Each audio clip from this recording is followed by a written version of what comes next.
Got it. And we should be up in about 2 seconds.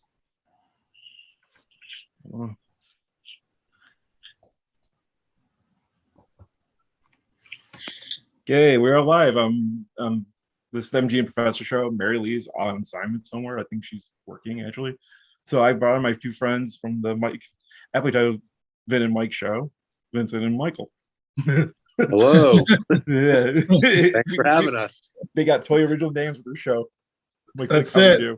It's Very, simple. very original. We Yeah. we actually, I'll tell you the story about that real quick. We sat Okay. probably for about 4 to 6 hours and went through about maybe 50 to 60 different combinations of names, and we basically just said, "Screw it, we're just going to go Vin and Mike." It just flowed well. Yeah, And we had a lot of names. Yeah. Oh, I believe it. Like sometimes the simplest Probably- ones are the best one. Yeah, probably some inappropriate ones too, but that was okay also. Yeah. Yeah, nothing wrong with doing like entendres too. But yeah, so we were Yeah. live. Thanks for having us. Absolutely, you guys are always welcome on. You guys are good guys. So like, yeah, I welcome you guys on anytime. Yeah, we did a show on Thursday morning. Yeah, I'm not a morning person at all, so that was a good experience. Like I was like mispronouncing like amounts for contracts. Like someone could sign like a 3-year, $405 million contract a few times. Instead of 45. Like, I don't think the NFL contracts are that inflated yet. We just gotta wait like 5-6 years maybe. Yeah, with all those $1 billion TV deals that God. the salary cap's going to be pretty high in the next 5 years. I agree. I think it starts like next year. It's supposed to jump like 30 million or something like that. I think I heard. Yeah, we were talking about that on one of our shows, the Amazon deal. You know, it's $1 billion deal just for Thursday Night Football this year. So Which is nuts. right, it's insane, right? Like you think about like how many people are actually going to get Amazon Prime just to get the Thursday night games compared to people that already have Amazon Prime that are just naturally going to have it. So to me, it's almost like a novelty for Amazon to make sure they have the NFL. Oh yeah, Yeah. and they're gonna laugh off if they got big enough games on it. If you got the first 2 weeks are gonna be really big, they're gonna make their money back in a year. 100%. Yeah, I mean, it's like you could almost say it's only $1 billion. it's crazy, and I mean- and that's on top of ESPN Plus getting the DirecTV package deal. They're taking over where all the games are streamed live. So you're going to have to go to ESPN Plus now if you want to like watch a team like for me, like if I want to watch the Raider games, I can get on ESPN Plus now instead of through the DirecTV package. Yeah, I mean, like I said, $1 billion. Like I was thinking, it's like 129 now for the year for Amazon Prime. Okay, you get 10,000 people sign up. You've just made your money back. Yeah. On top of them staying as customers for Yeah, forever, right? that's Basically. it's literally 10,000 new customers. If you just those, yeah, you got your money back. Yeah. It's simple money. I'm surprised they didn't charge more. But yeah, so No. Thursday nights, I'm like, and I know for a fact, I don't know who they're playing yet, but I can guarantee you it's gonna be the LA is gonna be opening night Thursday night. It's gonna be in LA. I can guarantee you. And I actually have proof because I got no wife. Yeah. Because I was looking in Labor Day week, which was the opening week of football. There's Right. there's a Dodger game there's a Dodger game the night before. There's an Angel night game the night before in LA. There's nothing Thursday for LA or San Diego for baseball. Yeah. Like Thursday is wide open in LA. So that's my lack of better proof that there's gonna be the night that the opening night's gonna be in Los Angeles. Who they play is another question. I'm still thinking it's LA. Well, it's gonna be LA Bills because they're We playing. we might have to take the podcast live there at night. That wouldn't be a bad place to do it from. Yeah, little SoFi. The NFL Network has their offices right across the street now. So That's convenient. yeah, Yeah. Yeah, you can just set up in your own parking lot. that's it. That's the way they set it up. They wanted to be close to SoFi they have that little field that's actually in between the walkway for SoFi and right next to the NFL Network's new offices out there. So the morning show, Sunday morning with Rich Eisen, they do it right from that studio out there. Like I said, it doesn't spread. It's like how ESPN has it in or right across the street. It's crypto.com now, right? The Staples Center, the same formerly known as the Staples Center. Yeah. It's literally across the street in LA too. Yeah, they're all like connected. It's almost like going to Philadelphia, where like all the stadiums are literally like a T. Yeah, it's like a lowercase T. Yeah, it's like Wells Fargo's here, then like across the streets, not Veterans, Lincoln Financial, then across the street from that, it's Citizens Bank Park. I like how it's set up. Yeah, you can park in any of the lots too, and go wherever you want. So it's pretty cool. Yeah, I did that for 3 years ago. I went to see a Phillies game with the girl I do the podcast with, and then we saw WWE Extreme Rules at Wells Fargo. Like we didn't even move our car. Yeah, I was there. Years ago for an Eagles game. It was second game of the season. They were playing the Chiefs, and the Phillies were playing an afternoon game. And you had to see the people coming out of Citizens Bank and taking off their Philly jerseys and putting on their Eagle jerseys and walking across the parking lot into Lincoln. Right there. Yeah, but I mean it's great. The fields are literally right across the street from each other. Yeah, my dad was my late father was lucky enough to go to Connie Mack Stadium, not even Veteran Stadium yet. And like he just told me the story like when he was in service because he was stationed in Fort Dix in New Jersey, and he just shared all these crazy stories like days like they weren't like allowed to sit where they were supposed to sit because the quote short throwers were there. Isn't everyone throwing stuff on the field they couldn't reach it? Yeah.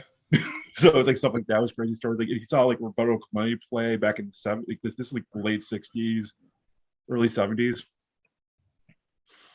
So yeah, that was just a lot of I love all the historical stadiums and all that stuff.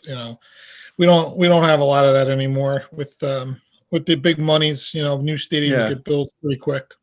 Speaking of new stadiums, I think the Bills are going to there's a lot of talk about up in upstate New York. I don't know how it's like in downstate or in New Jersey about like how the Bills are getting like I think it's $800 million from taxpayer dollars to build a new stadium. Yeah, I know people are freaking out about that, but it is what it is, the money is there, and it always generates a ton of revenue. It's going to be good for the state. And New York State should get property tax back from the Bills. They haven't done that in 50 years. Yeah. Yeah, because they actually got they basically got the Bills got their stadium given from New York State, and they never charged property tax for it since they built like that stadium they play in right now. Because it's in the middle of a ravine, in case you're wondering, so it's not exactly prime real estate, and it's not Chavez ravine. How far, Scott? How far is the Buffalo Bulls, the college football team? Where do they play in relation to how far are they? I'd say about 25 minutes. Okay. It's like the UB plays in North Buffalo, which is like Amherst area, which is a suburb, and then the Bills play in the south in Orchard Park, which is south of Buffalo. I used to get there in about 25 minutes from college when I went to UB. Nice. So like you could do I used to do all the time, do like Bulls games on Saturday, then Bills games on Sunday, and some also make it to class Monday. As long as you made it to class. Yeah, priorities sort of. My classes usually were like 11:30, like 11 o'clock or 12 o'clock on Monday, so I knew because I'm not going to be I'm not doing an 8 a.m. class. For I'm not crazy like that.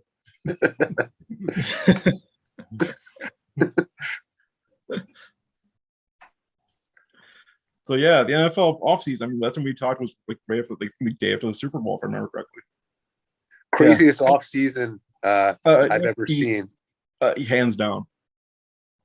Between the coaching changes, the quarterbacks moving, and just everyone else. Who are you most, Scott? Okay. Who are you most with QBs right now in the shuffling? who are you most excited about with their new team that they're going to have the most impact? I'm gonna say Matt Ryan and the Colts. Because I think he's got the defense in place. I mean, like he's gonna be stability. I mean, like it also shows the Colts still can't draft a Hall of Fame quarterback, but I still think Matt Ryan was like, I mean, for a 3rd round pick, that's it. Yeah. It's just like, okay, like I think the Falcons are the team's okay with it. The fans are less okay with it. But I love the pickup of Matt Ryan to the Colts. I think that enhances, the offense because Jonathan Taylor was so good last year. And when the Jaguars decided to put 10 people in the box to stop him in that last game of the season, and Wentz couldn't put a drive together, couldn't do anything, that really started the spiral of Irsay wanting him out of there. I think with Matt Ryan in that same position and the way Matt Ryan is, I agree. I think he's going to be really successful. I think the most interesting one for me is Russell Wilson going to Denver. That's what I was going to say. I think Denver has a big time defense, but thing is they got a rookie coach now, and they going. The AFC West is just insane. Yeah, it's a war. Yeah, but it's Russell Wilson. He's on his way to the Hall of Fame. He's been to 2 Super Bowls. He's tremendous talent. And they got good young receivers there, which I like. So I'm excited to see what Wilson does in Denver. I was kind of surprised that they didn't give up like Jerry Jeudy. I mean, they gave Noah Fant, yes, but that's a tight end. I mean, if they had to give up Jerry Jeudy, I would have been like, wow. But like keeping Jerry Jeudy around, Cortland Sutton, they've got yeah, absolutely. He's got targets galore. They got Javonte Williams. They got Cortland Sutton. They're stacked. Yeah, yeah. They're good AFC team. I mean, yeah, the AFC is going to be sick. It's going to be. Go ahead. Yeah, no, I mean, someone asked me the other day about Trevor Lawrence and Doug Peterson being there and how I felt, how that impacts Trevor Lawrence, and I said that's great for Trevor Lawrence. Doug's been in the league a long time. He's coached quarterbacks a long time. He won a Super Bowl and all that. But I said they could win a lot of games, and they might not ever get into an AFC championship the way the AFC is built, and he could throw 35 touchdowns next year. Right.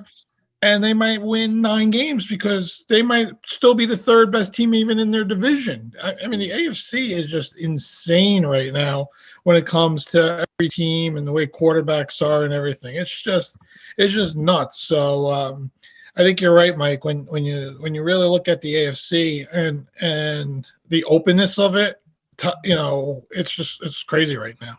Mm. Yeah, I mean, the scary thing, like, the insane too, is the fact that they're almost all under 30, except for like Russell Wilson and Matt Ryan. That's it. I mean, Deshaun Watson, good, bad, or indifferent. He's a great quarterback when he's on, and he's 26. He's 26. Josh Allen's gonna be turning 26 in May. Yeah, Lamar Jackson's the same age. It's just like you got these guys. Like you've got like a nonstop gauntlet of great quarterbacks you got to go through now. Yeah. I mean, you got Burrow, you got Herbert. I mean, it's just nuts. It's nuts.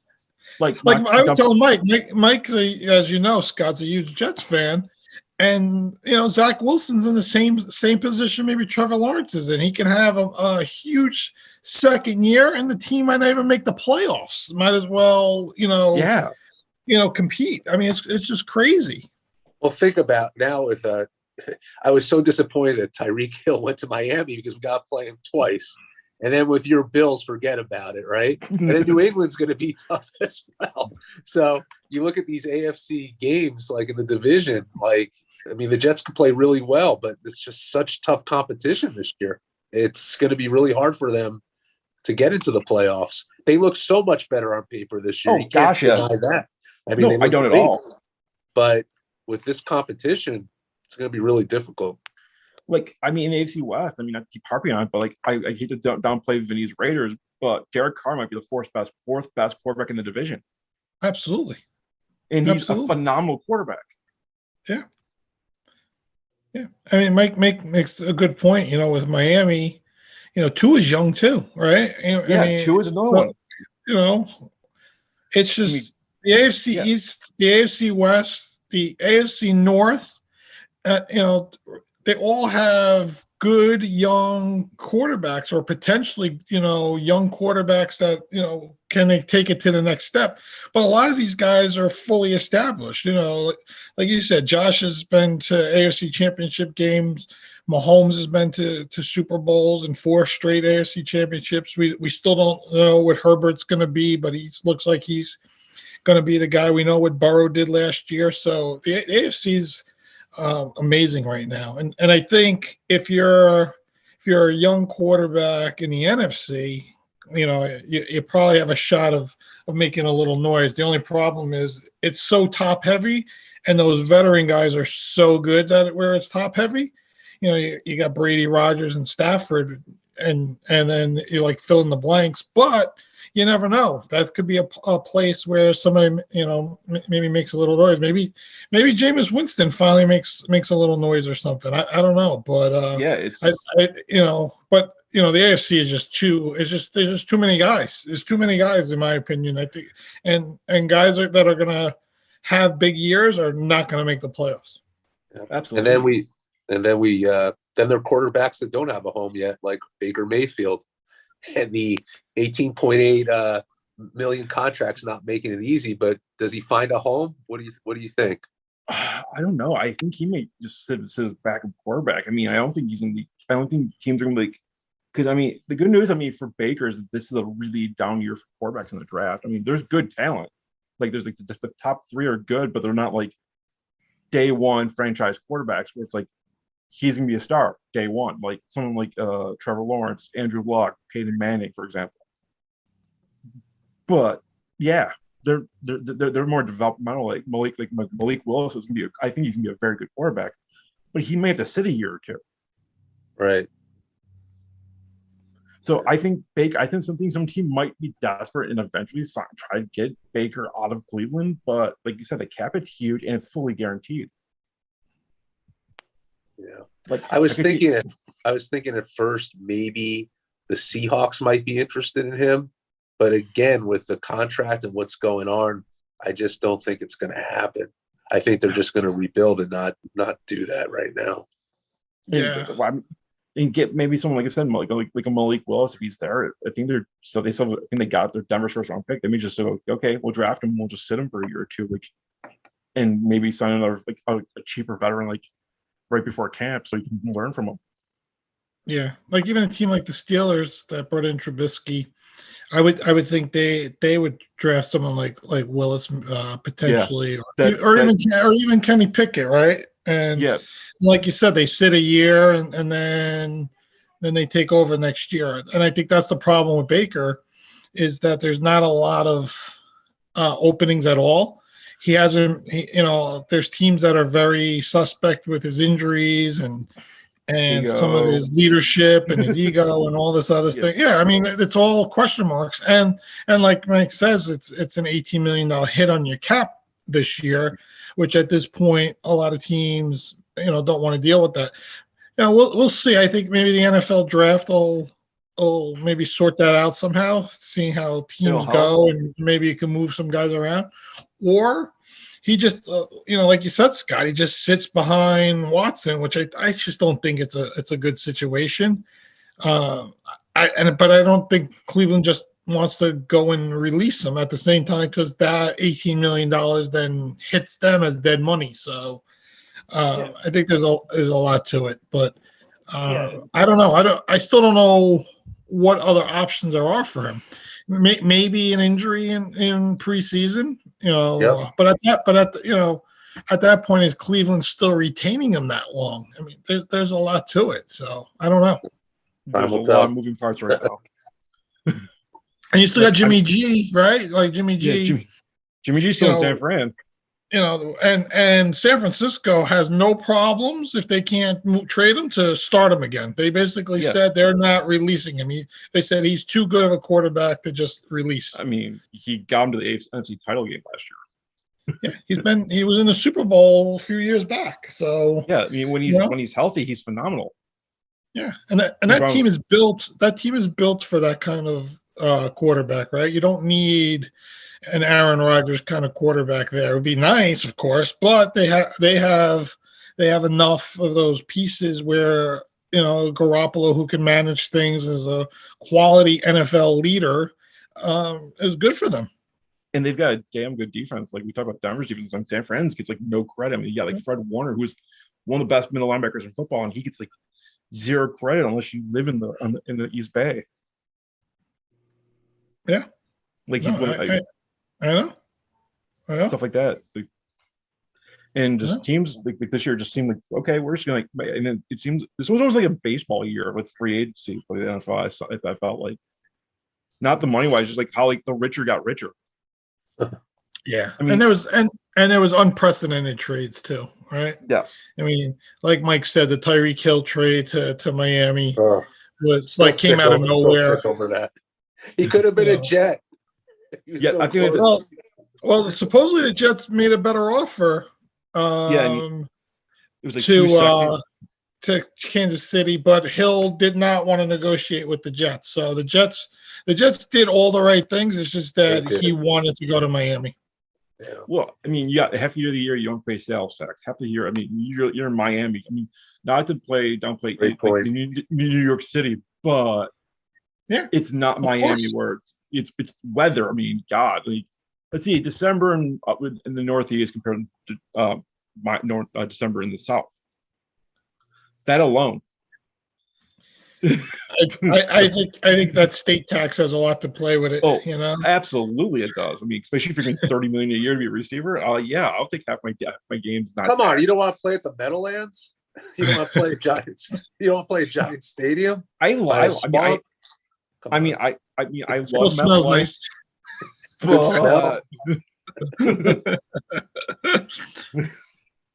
Yeah, that trade definitely came out like when I heard the Jets and Dolphins are negotiating Tyreek Hill because he didn't want to take like 24. I think the number I heard was he was offered like $25 million a year. He said no. Yeah. I mean, I'm sorry, but I get it. Your quarterback's making 50 a year, or it's like 45. I think is like my Mahomes number, but it's like this is how the Patriots won so many damn Super Bowls. Is like players took less money to play catch with Brady, and it worked. I that's I think Stefon Diggs actually kind of got the memo when he was getting 25. I think, despite it's like, I mean, that contract that Diggs got from Buffalo was like genius. I'm sorry, not to be a complete homer, but it was. Because it's like the first 2 years are fully guaranteed, then like this year and next year are fully guaranteed. Then it's year by year for the team, and they're all team options. Yeah, I think a lot of these new contracts are structured with a lot of guaranteed upfront money, and then the back end of it goes away. So that's a good way to do it in the NFL because, as we know, guys' longevity in the NFL is not as great at all compared to other sports, and the contracts aren't usually guaranteed in the NFL, except if you're Deshaun Watson, who really ran into everything he possibly wanted to. But ultimately, it's how much guarantee money can you get, and when can you get that money, throughout the contract. So when these guys could get half of their contract in year 1 and 2, they're more than happy because they know even if they're released in year 3 or if they fall off, they've gotten all that money. But if they're even released or they can renegotiate for another bigger contract somewhere else, Hill's still a young guy, Diggs is a young guy, Devontae Adams is a young guy. So these first 2 years with them and their new teams, they're going to get paid, but year 3, year 4, we'll see if they stay or other things come for them. Yeah, it's like it's not like it's not the NHL where it's adjusted annual average is their salary cap hit. It's like it'd be baffling if the NFL went to that. where No. congratulations, you front loaded a contract, but it doesn't matter because your last year you're making $2 million a year, but it's the average of your contract, so that's your cap hit. It would Yeah. make things interesting. Yeah, well, then you wouldn't need a lot of these capologists in the NFL. No, you wouldn't. You would not need the wizardry that is the NFL capology guys. No, those guys put some teams together. I mean, listen, you guys got Von Miller. I don't even know. Wait, I don't even know. I don't even know how that. you pay him. How do you pay him? You got me on one. Right. I'll have to ask Brendan B when Brendan Kent comes here. Josh Allen's still on his rookie deal, right? Yeah, he's on his 5th-year option this year. Yeah, so that helps a lot. That definitely helps a lot. Yeah. That helps teams a lot. Teams that draft really well with their quarterback, their franchise guy, and they have a lot of flexibility those first 3-4 years. Yeah, absolutely. So even if the 5th-year option is not unpalatable, I mean it's like $16.5 million, I think, for Josh Allen this year. Especially next year, what's he gonna get? I am curious. Right? I mean, he's gonna get what, 5 years, 200 and Well, he got 200. So What did Watson get? 5 year, 230. fully guaranteed, yeah. So I mean, I'll they're gonna tell give you him 5 years, 250. They gave him basically it's essentially a 6-year, $258 million deal. Watson, No, Allen. Allen. Yeah, but his fully guarantee is kicking next. The big contract kicks in next year. It's 150 150 guaranteed. Right. So there you go. Yeah, his cap hit next year becomes 39.7 million from 16.3. Yeah. So that's where you take advantage of it, Oh, absolutely. So. And I think they guaranteed a lot of the money for this year for Von Miller. So I think it's like a 3 or 4 year deal, essentially. I think it's a 3-year deal with like 57 million. Yeah. It's a great addition. I mean, another great free agent signing this offseason. I was surprised, that like you said, the rich got richer. Yeah, it's a team that already had the number 1 defense in the NFL. Now added a premier pass rusher.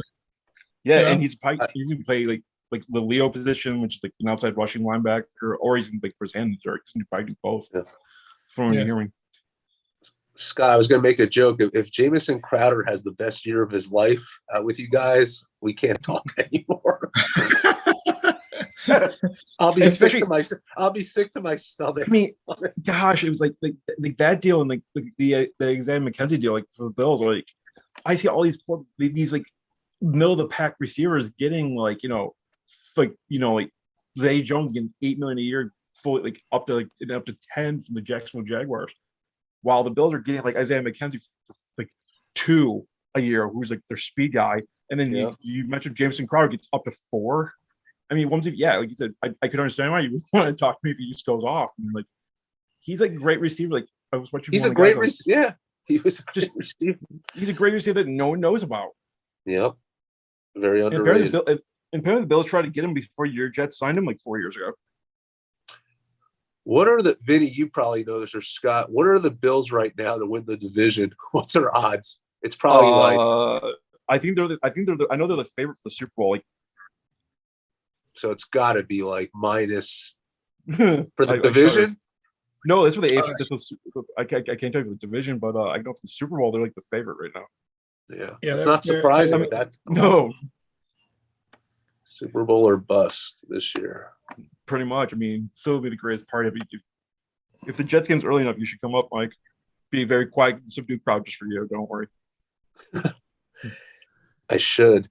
It's crazy. I still think about that Kansas City game. I just think that's one of the greatest games I've ever seen in my life. What's crazy? One of the guys they signed this year that they brought back, I should say, not just signed. Like, well, he signed because he went to Arizona for 2 years.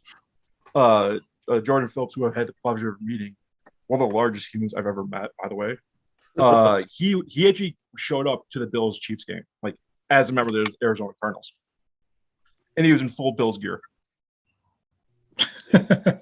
Awesome. So the Bills are plus 650 for winning it all, which Scott said they're the favorites. But if the AFC East, they gotta be. Yeah, McMahon said they and got. division winner, they are minus 175. I can't see anyone beating them in the division. I mean, But Ty Montgomery. Sorry, there's a whole video you guys see sometime, like of one of the Patriots call-in shows, and the guy he just yells Ty Montgomery like 100 times. He's so mad about the Patriots, like that was their big signing. yeah. I put something, Scott, on our Instagram. They had all these odds on DraftKings, and it was like the Jets to go to the Super Bowl to play, I forget which NFC team, but it was plus 100,000. And I said, we could work with this. We could Put like a quarter down. I'll give you a good bet for AFC North division winner. The Bengals are plus 200. Wow, that is a good bet. The Bengals are, you know what? They're a team. No one's really talking about them. And they did. They're not being discussed as they should be. Well, they didn't do anything flashy, but they did a lot of things right. I mean, they get a lot done. They get the job done. Well, I meant more so the fact that they signed 3 starting linemen. Yep.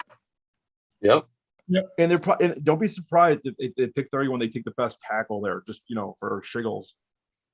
Yeah. I mean, they got Leo Collins, they got Alex Kappa, they got Ted Karras. They Alex Kappa, yep. Ted Karras, Hayden Hurst. Yeah, it's like, I mean, my question, for New England is like they're guarding their offense line. Who's going to play guard for them? Like, who's going to protect Mac Jones? You got. Who's going to call the plays? Well, I've heard Belichick might. Like, did you hear this whole thing about the offense? Yeah, they don't have an offensive coordinator. They're not going to name one. They're going to have Joe Judge, I heard, be the quarterback's coach, and Matt Patricia be the offensive line coach. I don't know. I think Belichick is getting bored there. I mean, I don't know what's going on. He should listen to the rumors and go back to New York.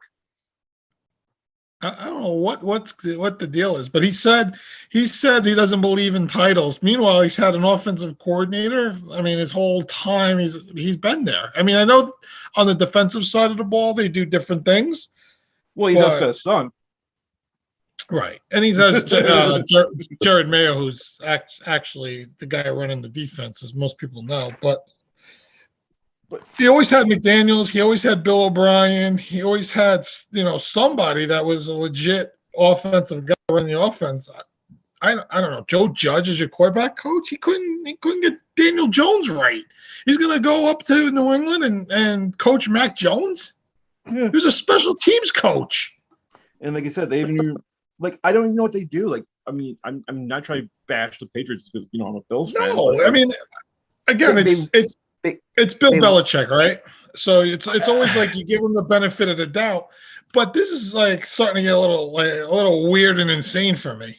I mean, I don't get the fact he doesn't upgrade his offensive line at all. Like, with losing both his starting guards, he loses his best defender in J.C. Jackson going to Los Angeles. I mean, what are you doing? Mm-hmm. Yeah, I mean, this way you don't give top money to the top two tight ends in free agency like last year. Yeah, I don't know what they're doing. I'll be honest. I hope they do. Well, like I said, it's Belichick, right? So you always give him benefit of the doubt. He always puts teams together. I mean, that New England team last year shouldn't have touched the playoffs. They did, and then we saw what happened. Yeah, well, we know Mac Jones wasn't ready for that yet. Oh, no way! He overachieved a little bit, but that's okay. But now, you put some things around them and see what happens. But I would think you would want a really good offensive coach around them. I don't get putting Joe Judge around him. I don't get it. And not that I'm saying Joe Judge was a bad coach in sense of special teams, but we know he failed as a head coach with the Giants. Daniel Jones did not really progress as a Giants quarterback. You know, Dable's coming in to try to get him to the next level, but I don't get it. I don't get it. It doesn't make sense. I mean, not for nothing, but like Carolina fired their offensive coordinator and Joe Brady. I liked him like a lot, and he's now the quarterback's coach in Buffalo. They did it. That was one of the known guys. He could be an offensive coordinator anywhere, probably in the NFL. I thought like he got it. Like I just think he was just dealt a crap hand. Like, yeah, it's Sam Darnold that's broken, we'll say. That would be nice. Good job, Mike, breaking your franchise quarterback. Adam Gase. Adam Gase, what a coach. What a coach. Greatest of all time. I mean, I guess Rich Kotite was busy. I was young for Rich Kotite, but I just remember my friend and I, my friend Dave, his dad had not season tickets, but we had a ticket for a game. We wore paper bags over our head just to end the season, and it was just so bad with Kotite. And one of the funniest stories about him was I think they had beaten Arizona one year. That was their only win. And at that time they were 1-8. And then he gets on the bus and he's like, we're still in this, guys. And his team looked at him like, what the fuck are you talking about? Like, you know, are you nuts? Because he lost in Philadelphia, right? He didn't even have a winning record in Philadelphia. Am I right, Vinny? Like he didn't even have a winning record. So his last 7 games in Philly, he lost them all. And got fired, and then the Jets hired him and went 3-13, I think, his first year, and then that next year is when they went 1-15. And then they got Keyshawn, and the rest is history. Yeah. Well, the best thing that happened for the Jets Parcells. with the whole Kotite situation was getting Parcells. Absolutely. Oh, absolutely. Yeah. And you got some defensive defensive thing that happened. And then you got the Jets. Yeah, and you had Belichick as your defensive coordinator. Yeah, that's what I was going to say. And then Belichick became your head coach for a day.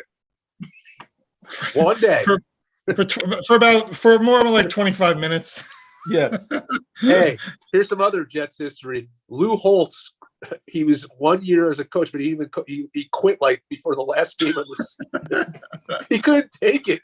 He's just like, I want out. It was in 76. He coached them, which is unbelievable to think that he coached the Jets. Like, that's unreal to me.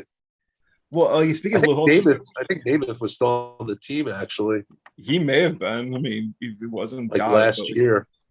But like, yeah, like Lou Holtz actually, when he went to Minnesota as in like college, like Minnesota Golden Gophers, like he had like he had a Notre Dame clause in his contract.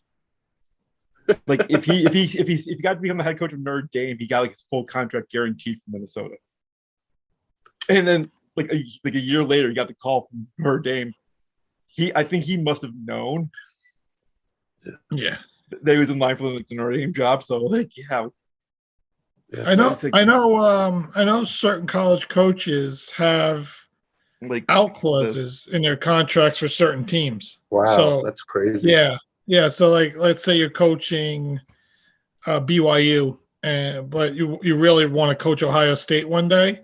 That if you get offered the Ohio State job, that you're able to leave your contract with no permissions and things like that. Interesting. Yeah, I think Holtz had that. Plus, he said his contract was fully guaranteed from it, so like he didn't have to opt out. You just could get the money and run. But yeah, it's like the Jets are a special group. We'll just leave it at that. They're my team. I stick by them. By the way, do you guys know what my first Jets jersey was? I'll take a guess. Freeman McNeil. No, it wasn't Freeman McNeil. Oh. It was a guy named Al Toon, number 8. Oh, God. I remember Al Toon. My dad got it for me, and I was so excited to get it. I was a little kid. Must have been like 5, 6 years old. It was awesome. Yeah. I'll never. Yeah, Al Toon was a good receiver. Yeah, he was. The Ken O'Brien days. Good old Kenny. That was gonna be my guess for jersey was Ken O'Brien. So wait, Richard Todd. He was in that '83 draft, right? He was in the Marino draft, right? Yeah. Yes. Yeah. Marino, Kelly, Elway, Marino, O'Brien. What a draft that was! What a draft that was! Ken O'Brien was one of them. Was the other one? Yeah, with UC Davis. Todd Rutledge. Yeah, Todd Rutledge was the other one. Yeah. What a draft! Those are the big five. And remember, Kelly told Buffalo go to hell. And he thought he was safe when they took a tight end at pick 12, and the Bills had 2 picks later. So like, the good 30 for 30 on that Elway to Marino. I Yeah, have to see that one. I didn't see that. Yeah. I'm still baffled the Pittsburgh passed on Marino. I mean, he's from Pittsburgh. He went to University of Pitt. There Like, was they all must have, those. like, There was off-the-field shenanigans. all those cocaine rumors, that were coming out. I don't think those were rumors. I mean, he had a little bit of like an issue with like his temper, so we'll sleep with that. But still, it's like, yeah, it's like guys local. Why the hell not? You could literally go from Bradshaw to Marino, and like I think 3 years later, get Big Ben. I think Chuck Noll was the first to always say that he stayed too loyal to his players when it came to them being on the team. He kept them a little too long. Hold on. Elway was Baltimore Colts draft. I didn't know that. And then he was traded. He basically told him, "Screw you, I'm playing for the Yankees." Yeah. Wow. That's what I'm saying. You gotta watch. You watch the 30 for 30. That's why I'll I didn't know that. Well, yeah, Mike. That's why I'll always say the Denver Broncos can draft a quarterback. Like they can't draft a Hall of Fame quarterback. Because Kelly came from Cleveland. I didn't know all this. This is crazy. Well, yeah, Cleveland. Whoa. Yeah, Kelly was like, because they traded someone away. I forgot who it was. They refused to play for Buffalo. It was like an Ohio State linebacker, and they got that. That's the pick they got for it. And then Kelly told him, "Go to hell. I'm going to the USFL." Oh, yeah. You can say it. It's okay. We're not safe for work. Yeah, I already said stuff. Yeah. That's it. We're not gonna stop you now. Don't worry about it. But yeah, stuff like that. It's like baffling. It's like as crazy as the draft is now. It's like you watch the from like 80 to like I want to say like 93. How they traded draft picks like candy. Yeah, it's crazy. I'll just trade a first round pick. I don't need it. You look at the stuff that was traded then. It's like if they were doing that now, you'd be like, "What is my team doing?" Yeah. And the USFL played a big hand in those 80s drafts because a lot of guys used it as leverage to get drafted or not to get drafted, and then certain guys weren't drafted because they thought they were going to go to the USFL. It was kind of nuts for a few years there. And I think Steve Young finally got the last payment for him from like the team that the LA Express like a couple years ago. Because he signed like a 40-year, $40 million contract. Crazy. It's I watched that. It was the Small Potatoes documentary on 30 for 30. It was like, and you could hear it. They were like booing him, like or calling him like Big Money Young or something like that in LA. Because on the money side for it, and like his mom's in the front row saying young, like it's an annuity. Like the kid, stuff like that. It's like hilarious. It's like, yeah, I mean, yeah, the USFL created some serious chaos with the NFL. Yeah. They were only around for 2 years, right? The USFL at that time? 3, I think. Oh, 3? Okay. Yeah. And it's coming back. I think it started. I think it started yesterday. Oh, next week. Next week. So they got one thing is that they changed. They don't have chains on the sideline. They have no chain gang. So how do they determine? They microchip the ball.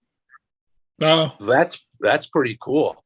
So they literally train like a true gridiron, where it's like they should know exactly the spot. They show like a preseason like a demo of it, and it's like watching the U.S. Open for tennis, where they know exactly where the ball stopped. But wait a second. But how do they do the forward progress and all that? Like, how does that work? Is that going to be a problem? Your guess is good. We'll find out. I guess once the whistle blows, that's where the ball is done. Yeah, I think that's how they're going to treat it. Except the chips in the ball. So, I mean, if they could do it for hockey, why can't they do it for football? True. Yeah, there's gonna be a lot of technology coming in the next. That's another thing, right? As time goes on, and and the XFL when it comes back is going to do some of that stuff for the NFL. That's why they signed that partnership with the NFL to do some of the safety testing and new experiment and all that stuff. Yeah, keep training. Keep training. So, Well, yeah, they're literally gonna do like yeah, I think they're literally gonna do developmental NFL league, which is I don't see why they didn't do that before, or like the USL they didn't do it before. Why not have a NFL Europe basically in America?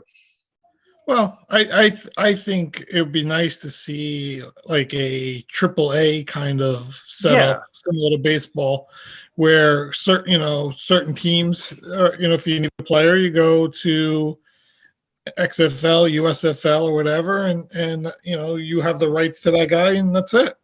yeah. So It's like, I don't get why the NFL is the only major American sport that doesn't have a developmental league.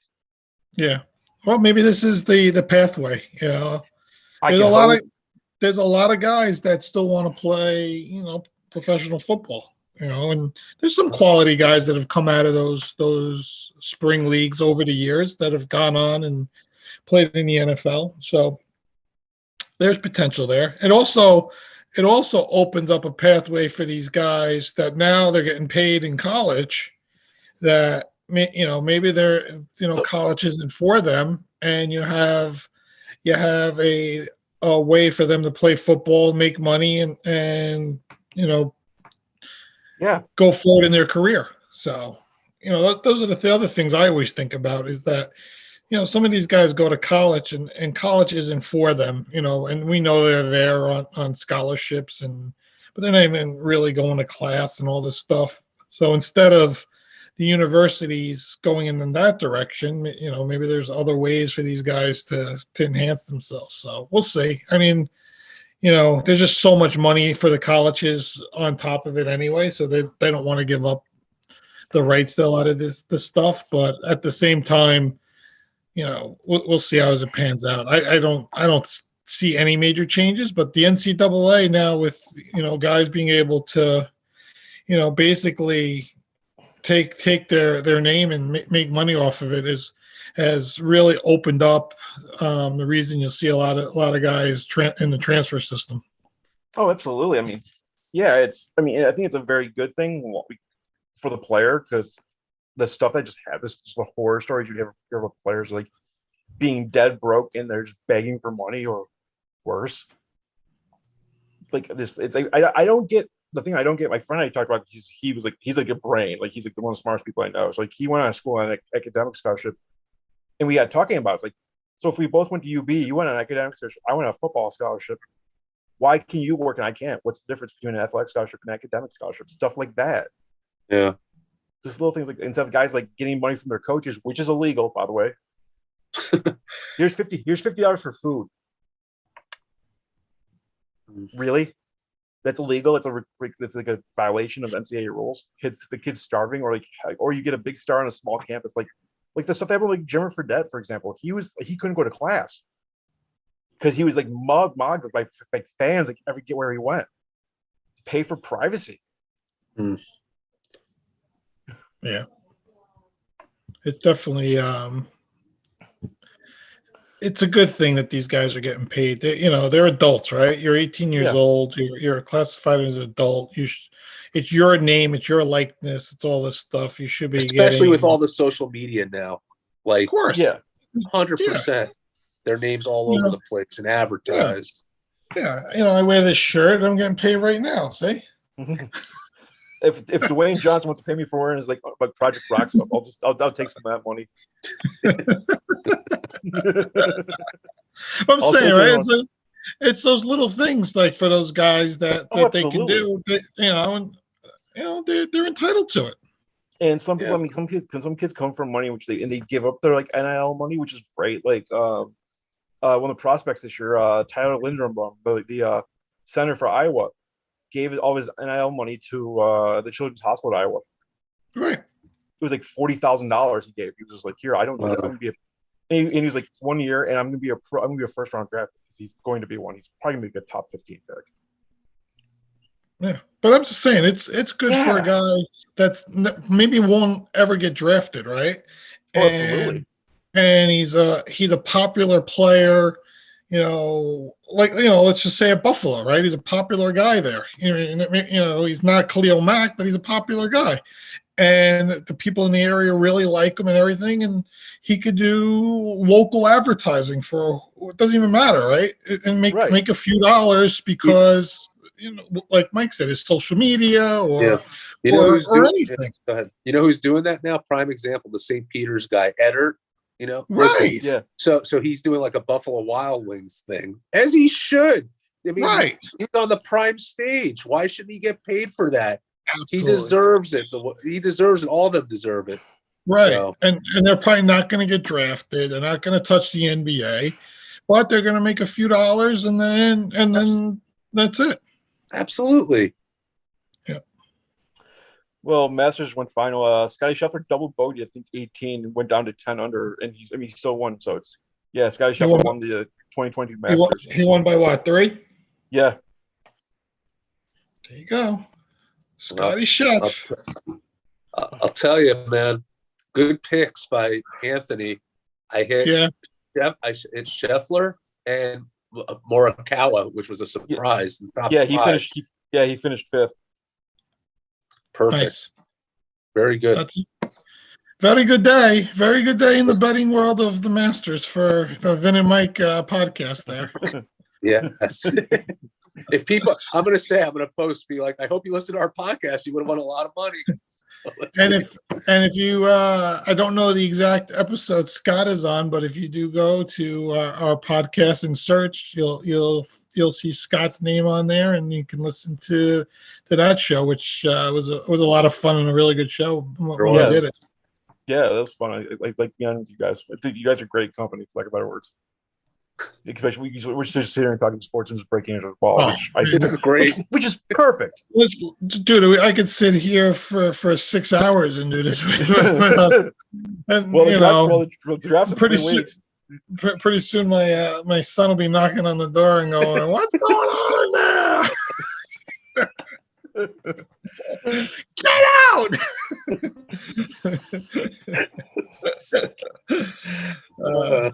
But for me, I do see it's 7 o'clock. I have a pretty hard stop for myself. So Scott, thanks for having me on. Absolutely. Yeah. So, but let me know.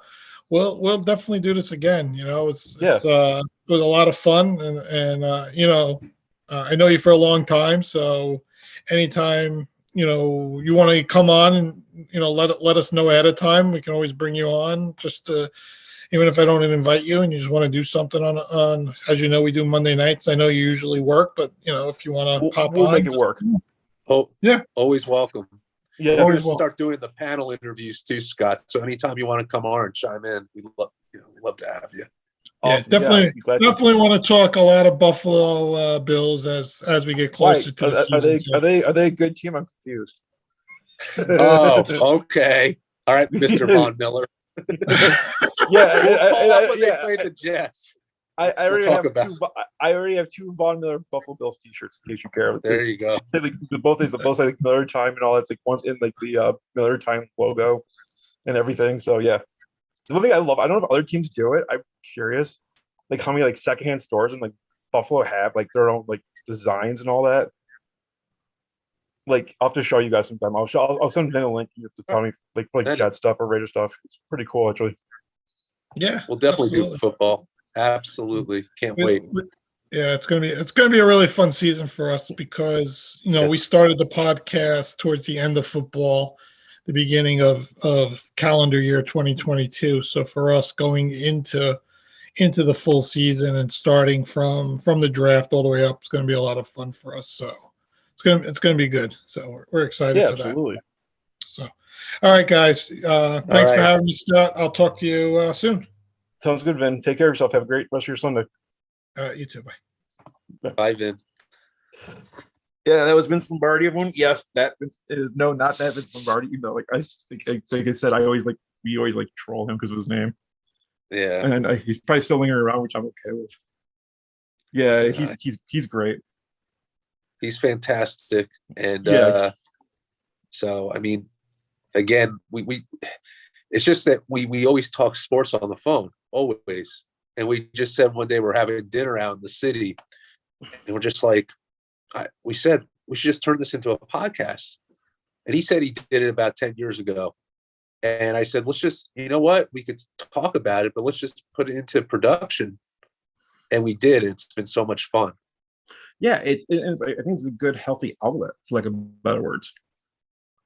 It's great. We know it's Monday nights, and just like you do your show, I mean, it's just talking as friends about topics and things that are live, things, maybe things that are sports history, but it's been fun, and we get a lot of we get a lot of good out of it. Yeah, I think so. Like, even if you got to talk about some tough stuff, like, we didn't even talk about with Dwayne Haskins passing, which is still insane to me. It was horrible. That there's no other way around it. 24 years old. It was horrible to see that. Yeah, I was like, out and Shocking. about. My friend texted me, like, did you hear about my friend Andrea texted me, and she's like, not like, she's into football, but she's not like, she doesn't know names on it. Like, she texted me, did you hear about the Steelers the quarterback passing away? I'm like, which one? And she sent me the link. I'm like, oh damn. Yeah. You know what? It hits you hard whether you're a sports fan, not a sports fan. You just see that, and just the story itself, and it's just horrible. So, I sent Vin the link to Store 716. There's like they usually introduce new shirts. Like they got like an Allentown T-shirt established like 2018 from Josh Allen. Like they got like the stuff they sell, and like a lot of stuff. Like there's like a company called 26 Shirts. It's this guy named Del Reed, who was actually the one of the co-founders of the Bills Mafia movement, the whole thing. Like, and he started this shirt company called 26 Shirts. So he introduced like a Buffalo themed shirt like every 2 weeks, and like he did one this week for Rick Jeanneret, who's retiring from the announce booth. If you don't know who he is, for hockey.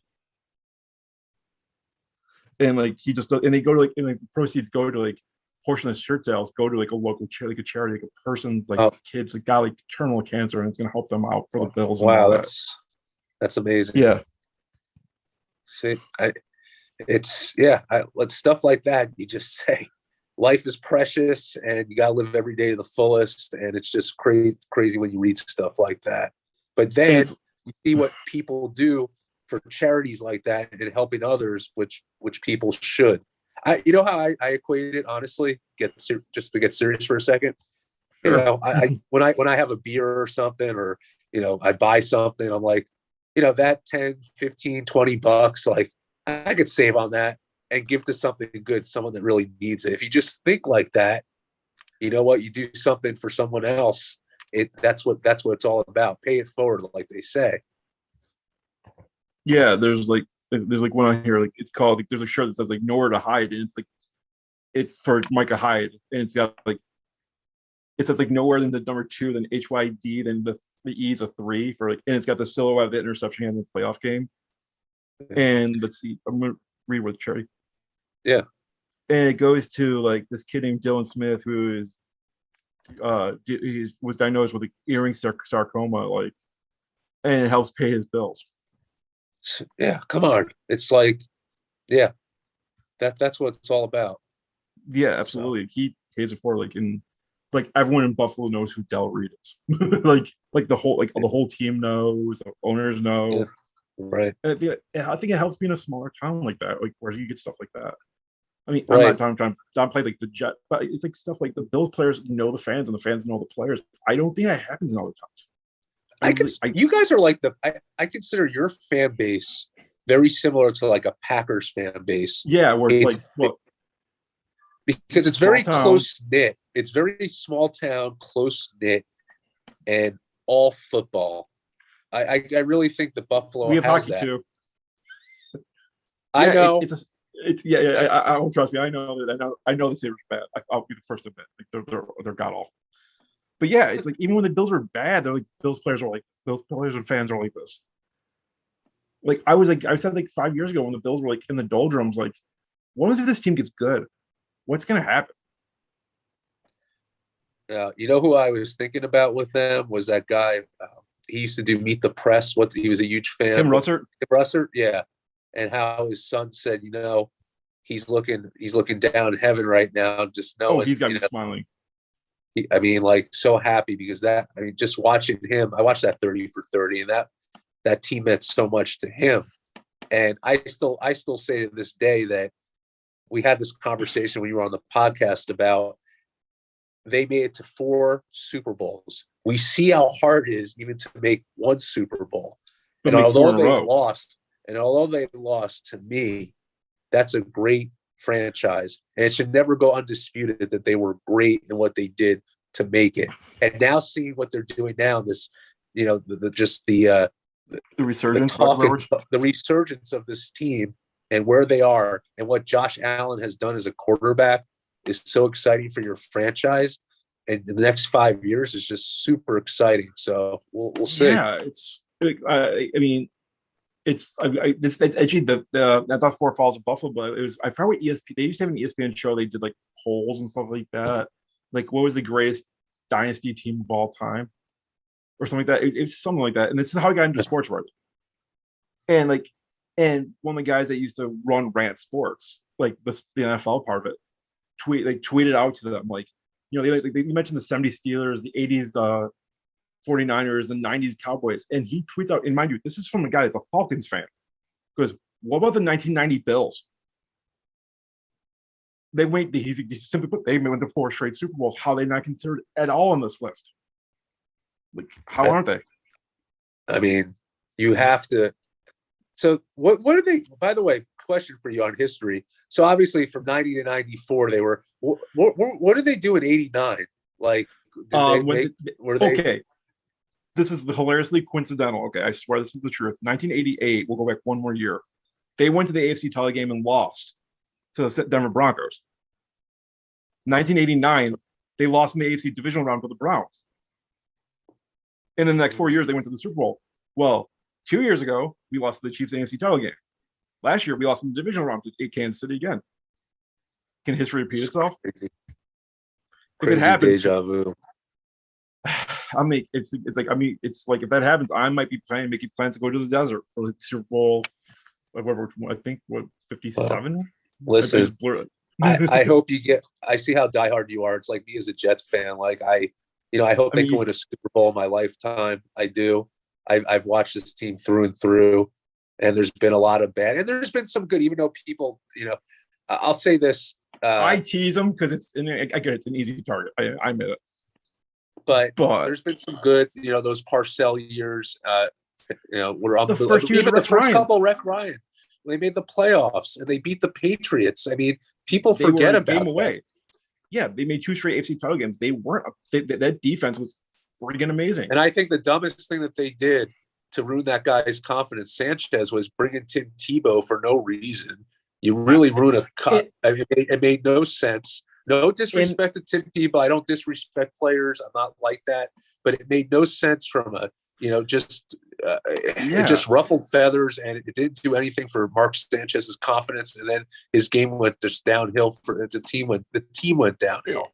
Rex's last couple seasons, but don't underestimate what Rex did those first couple years. It was very exciting.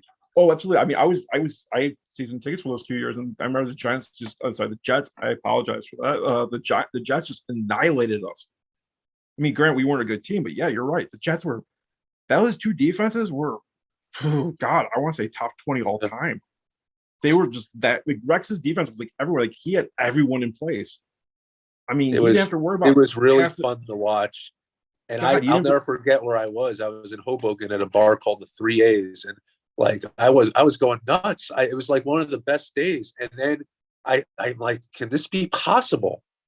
And then we played like crap against. Was it I'm losing my mind. The Colts? Was it? No, it was the Colts. The Colts the first year. I think the Patriots the second year. Yeah, that's right. Or no. I think it was. They beat. And then it was it the Steelers after? That's what. You're right. It was because it was the Patriots both times, and we had. You have on the ropes too. We had them on the ropes. It's just we had such a poor first half that we couldn't get back to reality, and it could have been something. But like I said, the Jets are much better on paper this year, but you're dealing with a very, very difficult. Not just AFC East, just AFC in general. I think, with the exception of the Bills, I think you guys had the best offseason in the AFC East. I think you had a better. I call me crazy. I'll say you had a better offseason than Miami. Yeah. Well, we got to draft a good wide receiver this year. That's for I, sure. I mean, I'm surprised. I mean, yeah, it's Joe Flacco. I'm surprised they didn't bring him in right away last year. Like, I mean, as that, I mean, the way the Bills brought in like Derek Anderson to be like the mentor for Zach Wilson. Like, here's what you're doing wrong. Here's where you're absolutely sucking at. Right. I mean, be basically a sucking quarterbacks coach, because he's like late 30s. He knows what to do to win, and he's like, I may be able to do it anymore for whatever reason. Right. But here's XYZ. Like, here's what you're doing wrong, and this is how you can speed up the game for you, slow down the game for you. Yeah. So we'll see what happens, but very happy for your. I'm not this jerk who's like, oh, because the Bills are in my division, I have so much hatred towards them. I'm actually happy for Josh Allen and his success because he deserves it. And after that Kansas City game, that again, that goes down to me, even though they lost that game, is one of the greatest NFL games I've seen. There's been a lot of them. The back, I mean, it had everything in that game. And it was just one of it really, to me, was, we had the Super Bowl this year, but I felt that was kind of like a second Super Bowl to me. That was fantastic. I mean, it was the second most watched game of the season. It was like the most watched AFC divisional playoff game in like 20 years. Yeah. And I'll tell you something, like the NFL ratings have always been fantastic. With those games and the Super Bowl going into this AFC battle this year, it's even going to go up more. You're going to see ratings that you've never seen before in the NFL this year. I mean, not to be a homer, I swear I'm not being one, but can you imagine if opening night's the Rams-Bills in LA? I can't even imagine. That's gonna draw a monster number. I mean, I guarantee it's gonna be like 98% of households in Buffalo will be watching the game, and probably a good 15 to 20,000 which would make the trip to LA. Yeah, I have a friend. I don't know if you've ever heard Pinto Ron. His name is. That's his stage name. His name's Ken Johnson. He's the most hardcore. He's been to every Bills game he could feasibly go to. So obviously the 2020 he couldn't go to any games.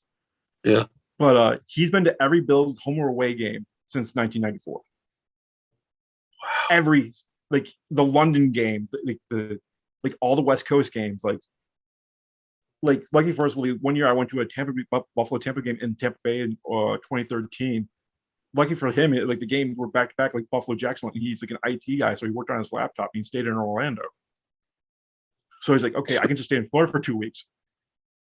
Yeah, like he's like the hardcore of hardcore. Like I said, Bills players knew who the fans are. Some of them know by name. Like when the Bills were bad, like in like the early 2010s and like 2015, like Bills players call me out by my Twitter handle.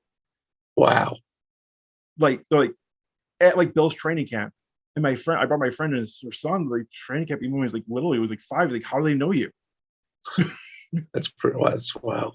That's crazy. Like I sorry to cut you off again. I swear I'm not. Oh no, please. This is enthusiasm. I appreciate that. Well, it's like, I mean, like I talk about, like, I mean, I talk openly about my dad's passing. So like I kind of conned my mom one day. She was like, I want coffee. Like, oh, okay, sure, whatever, mom.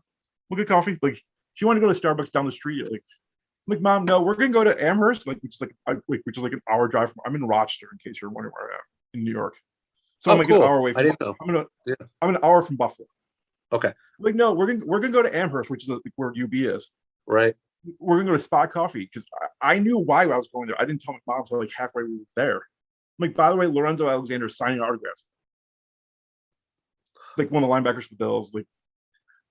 And like I actually befriended him like 2 years prior. Like I did like so much charity stuff. That's how I got the pictures with all the guys behind me. Gotcha.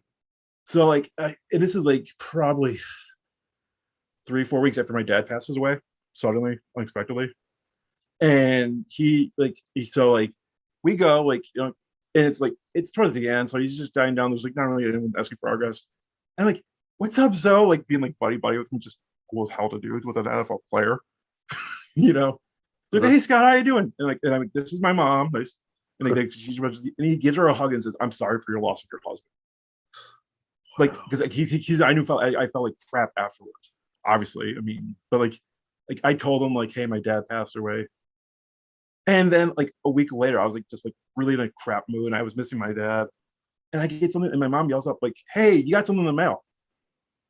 I'm like, I didn't order anything. Lorenzo sent me an autograph football. Just See? randomly. He literally contacted my season ticket rep to get my address. That's an incredible story. That's an incredible story. That's a feel good, just how these players, they have a lot of people just think, oh, it's just on the field. Now they see things off the field. They're people like us. Yeah, they care. And Lorenzo, like he's like the standard of excellence for class action in the NFL. But even That's before so that, cool.